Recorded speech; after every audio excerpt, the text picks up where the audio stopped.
Second gate এটা আছে আমি এটা কৰি দিছো আপোনালোকে ইফালে সোমাই আহিব পাৰিব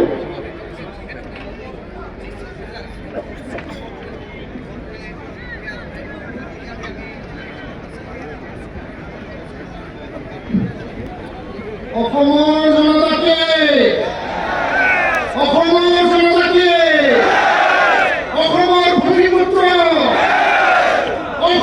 ভূমিপুত্ৰ আজিৰ এই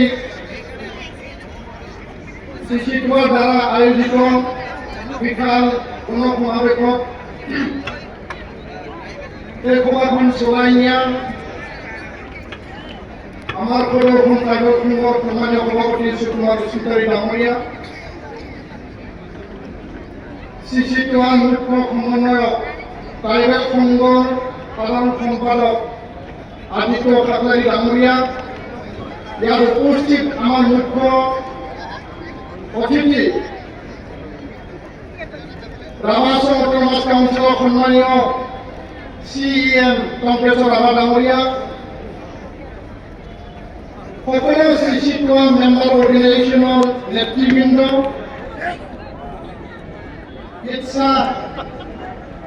লগতে বড়ো সাহিত্য সভা, মিচিং সাহিত্য সভা, কাৰ্বি সাহিত্য সভা, আন সাহিত্য সভাৰ জ্যেষ্ঠ আৰু বৰ্তমানৰ প্ৰতিনিধিসকল আৰু সকলো জনজাতি ৰাইজৰ অসমৰ বিভিন্ন প্ৰান্তৰ পৰা, বিভিন্ন কাউন্সিল, অট'নমাছ কাউন্সিল, চিকি দলৰ পৰা, বিভিন্ন চুকে কোণেৰ পৰা আহিব পৰা জনজাতি সংগ্ৰামী ৰাইজ সকলোকে নমস্কাৰ, খুলুমবাই।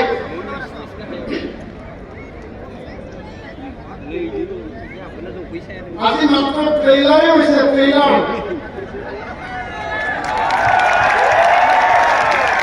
আমাৰ জুবিনদাৰ সমাধি ক্ষেত্ৰৰ ওচৰতে আছে। জুবিনদাৰ চিনেমা আহিছিল ঘৰলৈ পিনালে, তাৰ আগত ট্ৰেইলাৰ আহিছিল আৰু জনজাতিসকলৰ ঐক্যতা অধিকাৰ সুৰক্ষিত স্বাৰ্থত এইটো ট্ৰেইলাৰ হয়।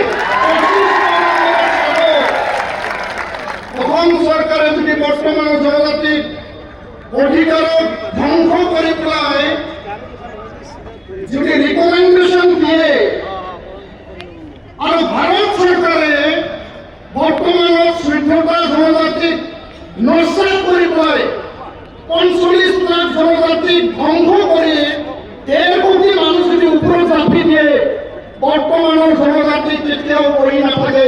আৰু ইয়াৰ প্ৰমাণ আমাক ল'ব নালাগে। অসম চৰকাৰে, ভাৰত চৰকাৰে মই কৈছোঁ চিচিটোৰ হয়, কাৰণ আমি সংগ্ৰামী হয়, ত্যাগ স্বীকাৰ কৰিব আমি পাৰোঁ আৰু ত্যাগ সেই চেক্ৰিফাইচ আমি কৰি আহিছোঁ।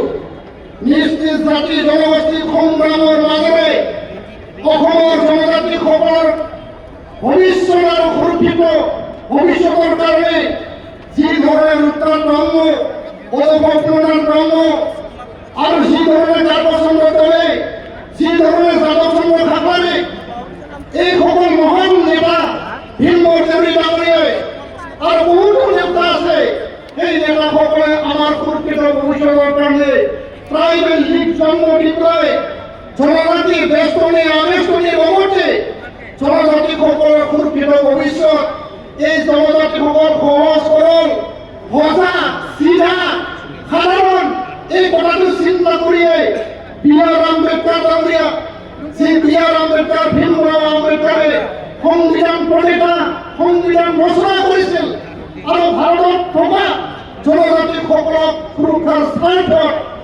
যিহেতু উচ্চ শ্ৰেণী, যিসকলে উন্নত জাতি জনগোষ্ঠী, যিসকল লাৰ্জ পপুলেশ্যনৰ জনসংখ্যা দিশত বেছি থকা এই জনগোষ্ঠীৰ, তেওঁলোকে যে জনজাতিসকলক শোষণ কৰিব, বঞ্চনা কৰিব, আমাৰ অধিকাৰক ধ্বংস কৰিব, এই যে এক্সপ্লইটেশ্যন, ছাবমিশ্যন অপাৰেশ্যনৰ পৰা প্ৰটেকশ্যন দিবৰ কাৰণে, চেণ্টাৰ দিবৰ কাৰণে, ৰক্ষণাবেক্ষণ দিবৰ কাৰণে আৰু আত্মমৰ্যাদাৰে অধিকাৰৰ লগত জীয়াই থাকিবৰ কাৰণে সংবিধান প্ৰণেতা B.R. আম্বেদকাৰে আমাক এই সুবিধা, এই অধিকাৰ দি থৈ গৈছে। আৰু আপোনালোকে জানে জনজাতি জন্ম হৈ পেলাই প্ৰমাণপত্ৰ নহয়, নাপায়। জন্ম হোৱাৰ আগতে জনজাতি হ'ব লাগিব, তাৰ পিছতে জনজাতি হৈ জন্ম হ'ব। কাৰণ এইটো আমাক প্ৰকৃতিয়ে দিছে। যিসকলৰ ব্ৰিটিছৰ শাসন আছিল, যি সময়ত ভাৰত মহাত্মা গান্ধীৰ আন্দোলনৰ যোগেদি ভাৰত স্বাধীনতা লাভ কৰিলে, তাৰপিছত আমাক অধিকাৰ দিলে। এই অধিকাৰৰ আগতে আমি অসমৰ ভূমিপুত্ৰ, এই জংঘল আমি কাটিছো, জংঘল ৰক্ষণাবেক্ষণ কৰিছো, আৰু এই অসমখনৰ ভূখণ্ডক আমি সুন্দৰকে সজাই পেলাই ভৱিষ্যতৰ কাৰণে এই ভূখণ্ডখন আমি ৰক্ষণাবেক্ষণ কৰি আহিছো। আৰু প্ৰকৃতিয়ে আমাক জনজাতিৰ স্বীকৃতি তাহানিও দিছে হাজাৰ হাজাৰ লাখ বছৰ আগতে, আৰু ইয়াৰ পিছতে ভাৰতৰ সংবিধানে আমাক এই স্বীকৃতি প্ৰদান কৰিছে। মই ইয়াৰ কাৰণে ক'ব বিচাৰো যে ৰাজনৈতিক স্বাৰ্থত, ৰাজনৈতিক লাভালাভৰ স্বাৰ্থত 2014 হওক, 2019 আন্দোলন প্ৰতিহত কৰাৰ স্বাৰ্থত, 2025 2026 বিধানসভা নিৰ্বাচনত লৈ যদি এই কথা চিন্তা কৰিছে, এই কথা আমাৰ কাৰণে ভাল নহ'ব। ইয়াৰ কাৰণে এই মঞ্চৰ পৰা ভাৰত চৰকাৰ, অসম চৰকাৰক আমি আহ্বান জনাইছো, ভাৰত চৰকাৰক আহ্বান জনাইছো 2019 চনত ৰাজ্যসভাত যি বিল তেওঁলোকে টেবল কৰিছে, ৰাজ্যসভাত যি বিল আনিছে, সেই বিল কোনো কাৰণত যাতে সেই বিল পাছ নহয়, তাৰ কাৰণে অসমৰ বৰ্তমানৰ জনজাতিসকল আমি দাবী জনাইছো, আহ্বান জনাইছো। আমি স্পষ্টভাৱে কৈছো, চিধাভাৱে কৈছো, আমি কোনো জাতি জনগোষ্ঠীৰ বিৰোধী নহয়, ছয় জনগোষ্ঠীৰ বিৰোধী আমি নহয়। তাতো লগত আমি সামাজিক সংঘাত বিচৰা নাই, তেওঁলোকৰ লগত আমি সংঘৰ্ষ সংঘাত আমি বিচৰা নাই, তাৰো আমি হিংসা আমি নিবিচাৰো, তাকো আমি অন্যায় নকৰো। কিন্তু কথাটো হ'ল স্পষ্ট যে অধিকাৰ ল'বলৈ যাওঁতে, অধিকাৰৰ কথা ক'বলৈ যাওঁতে আমাক আঙুলি দেখুৱাই পেলাই যাওঁতে কথা নকয়। কাৰণ আমি কাৰো ক্ষতি কৰা নাই, কাৰো হিংসা কৰা নাই, কাৰো অন্যায় আমি কৰা নাই। এই কথাটো মই স্পষ্ট আকাৰে কৈছো। সন্মানীয় সংগ্ৰামী ৰাইজ, এই কথাটো স্পষ্ট যে 8 বাৰ RCA ৰিজেক্ট কৰাৰ পিছত আৰু বিভিন্ন বক্ৰ পথেৰে আজি তেওঁলোকক জনজাতি কৰিব বিচাৰিছে। এই কথাই আমাৰ মনত দুখ দিছে। আমাৰ অসমখনত এখন চৰকাৰ আছে, যি চৰকাৰে নহওক, আৰু যোৱাটো সময়ত আমি দেখিবলৈ পাইছো অসমৰ সকলো ৰাজনৈতিক দল, অসমৰ সকলো জাতীয় দল সংগঠন, ছাত্ৰ সংগঠন সকলোৱে জনজাতি হোৱাটো সমৰ্থন কৰিছে। তেওঁলোকে বিবেচনা কৰক বৰ্তমানৰ জনজাতিসকলৰ অস্তিত্ব সুৰক্ষিত ভৱিষ্যতৰ কথা, আৰু যিসকল ব্যয়বহুল জনগোষ্ঠী, যিসকল আগবঢ়া জনগোষ্ঠী, তেওঁলোকৰ কথা তেওঁলোকে আগবাঢ়ি গৈছে।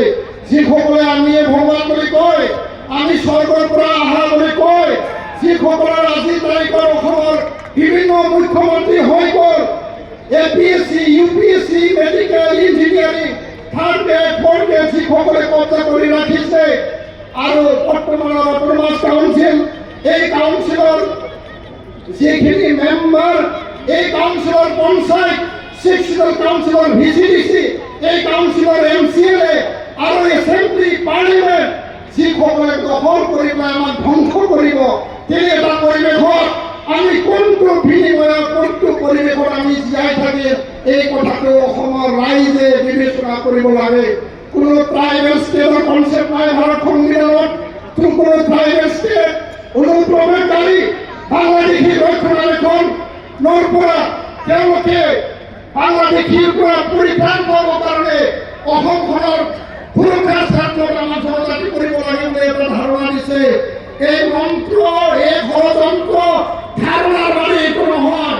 সুৰক্ষিত যদি ভৱিষ্যত আনিব লাগে, সংবিধানত থকা অসমত আইন আছে, আইনৰ অধীনত ভাৰতৰ আইন আছে, আইনৰ অধীনত আমাক সুৰক্ষিত কৰক, আৰু এই সুৰক্ষিত ভৱিষ্যতে বাস্তৱ ধৰ্মত সুৰক্ষিত ভৱিষ্যত হ'ব। তো ইয়াৰ কাৰণে মই ঠিকৰে ক'ব বিচৰা নাই।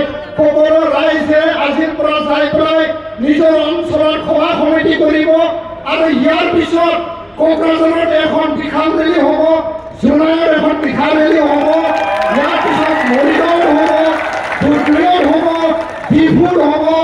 আৰু উজনি অসমৰ ডিব্ৰুগড় নহ'লে শিৱসাগৰত আমি বিশাল সভা আয়োজন কৰি আমি দেখুৱাই দিম যে জনজাতিসকল শক্তিশালী মাত্ৰ নহয়, অধিক শক্তিশালী হয়।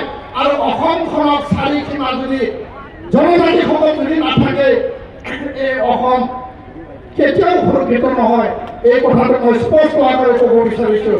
আৰু মই কৰিব বিচাৰিছোঁ যে আমি সকলোৱে নিজে উপলব্ধি কৰিব লাগিব যে আমাৰ অধিকাৰক যদি কোনোবাই ক্ষয় ক্ষতি কৰিব বিচাৰে, ধ্বংস কৰিব বিচাৰে, আমি বহি থকাৰ এইটো সময় নহয়। ইয়াৰ কাৰণে মই সকলো অট'নমাছ কাউন্সিল, সকলো শিক্ষিত কাউন্সিলক আহ্বান জনাইছোঁ। আজি যি ধৰণে টংকেশ্বৰ ডাঙৰী আহিছে এই ধৰণে সেৱা কৰি পেলাই এই মঞ্চত আহক। আপোনালোকেও জনজাতি হয় আৰু জনজাতিৰ কাৰণেহে এই শিক্ষিত এই অট'নমাছ কাউন্সিল দিয়া হৈছে। 22জন MLA অসম বিধানসভাত আছে, 4জন মন্ত্ৰী অসম বিধানসভাত আছে, স্পীকাৰ আছে, ডেপুটি স্পীকাৰ আছে। এই 22জন বিধায়ক MLA অহা 25 নৱেম্বৰত কি ভূমিকা লয়, ৰুলিঙত আছে, অপজিশ্যনত আছে, য'তে নাথাকক কিয় জনজাতি আপোনাৰ জন্মগত অধিকাৰ, তাৰপিছতে আপুনি বিধায়ক। জনজাতি প্ৰথম, জনগোষ্ঠী প্ৰথম, জনজাতি প্ৰথম, তাৰপিছতে ৰাজনীতি আৰু বিধায়ক। আৰু ইয়াৰ কাৰণে আজিতো সাংবাদিক যিসকলে দাবী ধমকি ভয় ভাবুকি দিছে, ভয় কৰিব একো লাগিব একো নাই। মই কৈছোঁ আজিতো যে আপুনি অলপ গালি খোৱাটো ভালে হৈছে। আপুনি অলপ গালি খালে আমাৰ জনজাতিসকল মানে জাগ্ৰত হৈ উঠিব।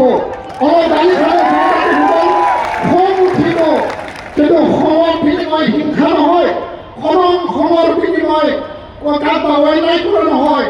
কিন্তু আমি এক ঐক্য হৈ উঠিব। আৰু আজি ৰাতিটো সাংবাদিক গালি পাৰা, গালি দিয়া সময় শেষ হৈ গ'ল। আজিৰ পৰা যদি কোনোবা গালি কৰে আমি আজিতো সাংবাদিক হৈ ট্ৰাইবেলসকল হৈ এই কথাটো মই কৈছোঁ। তো ইয়াৰ কাৰণে জনজাতি সংগ্ৰামী ৰাইজ আজিৰ পৰা এই সংগ্ৰাম আৰম্ভ হৈছে, এই ট্ৰেইলাৰ আৰম্ভ হৈছে। আৰু সঠিক আৰু বাস্তৱ আন্দোলন, শান্তিপূৰ্ণ জংকী গণতান্ত্ৰিক আন্দোলন লক্ষ লক্ষ লোক ওলাব। এই কথা এই মঞ্চৰ পৰা ক'লো। ভাৰত চৰকাৰ, অসম চৰকাৰক সকীয়াই দিছোঁ। জনজাতিক ধ্বংস কৰি যিকোনো বিনিময়ত ৰাজনীতিৰ স্বাৰ্থত যি জনজাতিকৰণ কৰিব ওলাইছে তাৰ পৰা বিৰত থাকক আৰু নিজে উপলব্ধি কৰক ইয়াৰ দ্বাৰা কোনো ৰাজনীতিৰ লাভালাভ নহয়। বৰঞ্চ অসমখন ইতিহাসৰ পুনৰাবৃত্তি কৰিব নালাগে। যি কাৰণত সাত ভৰি হৈছিল, যি বিনিময়ত সাত ভৰি হৈছিল, যি ভুলৰ কাৰণে সাত ভৰি হৈছিল, আৰু জনজাতি যদি ধ্বংস কৰিব বিচাৰে একে ইতিহাস ভুল আপোনালোকে নকৰিব। এই কথা মই সকলোৱে দিওঁ আৰু সকলোকে ধন্যবাদ জনাই মোৰ কথা সামৰিছোঁ। জয় ট্ৰাইবেল।